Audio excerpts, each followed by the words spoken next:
You've been here before. It's 10 p.m, you have a deadline tomorrow, your coffee is stone cold, and yet, here you are, deep diving into the migratory patterns of Antarctic penguins. You aren't lazy.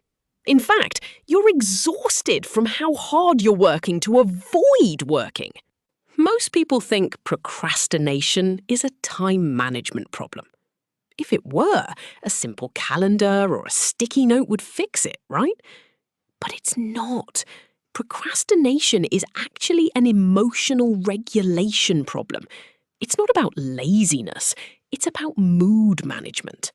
Your brain perceives that looming project not as a series of steps, but as a direct threat to your emotional comfort. When you think about the task, you feel stress, boredom, or self-doubt. Your brain, being the helpful survival machine it is, wants to protect you from those bad feelings immediately. This is what psychologists call present bias. Your brain values the immediate relief of closing that tab and scrolling social media much more than the long-term benefit of finishing your work.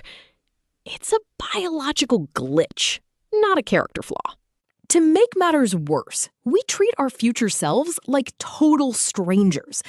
Brain scans show that when we think about our future selves, the activity in our brain looks similar to when we think about a completely different person. We're essentially leaving a mess for someone we don't even know. So, the cycle starts. You set an intention. You hit a moment of discomfort. Maybe the task is harder than you thought, and your brain triggers an escape reflex. You distract yourself to soothe the discomfort. But then, the deadline creeps closer, and the panic kicks in. This panic monster, as blogger Tim Urban famously called it, is the only thing that eventually forces us to act. But relying on the panic monster is like trying to drive a car by only using the emergency brake. It's high stress, it burns you out, and frankly, it's not sustainable. So, how do we hack this? First, we have to lower the barrier to entry. We often procrastinate because the task feels gargantuan. Your brain looks at a 20-page report and screams, "Too much!"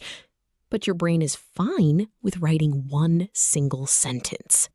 This is the 5-minute rule. Commit to doing just 5 minutes of the task.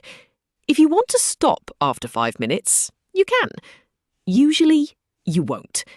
Once you break the seal of inertia, the Zeigarnik effect kicks in. That's our brain's innate desire to finish what we've started. Next, you have to practice self-compassion. Studies from Carleton University show that students who forgave themselves for procrastinating on their first exam actually procrastinated less on the second one. Self-flagellation just increases the stress, which leads right back to more procrastination.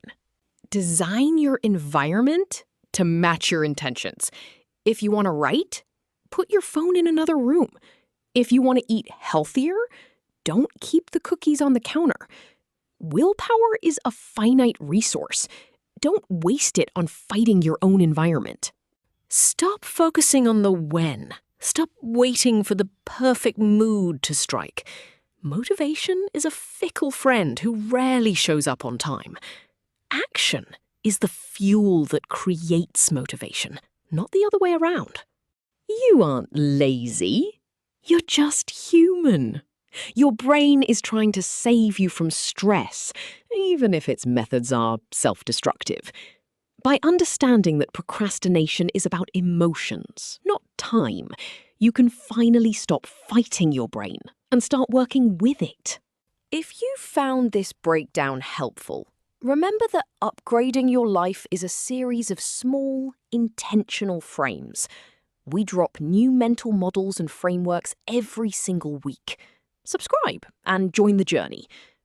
What's one tiny task you've been putting off? Let me know in the comments and go do it for just 5 minutes, right now. Thanks for watching.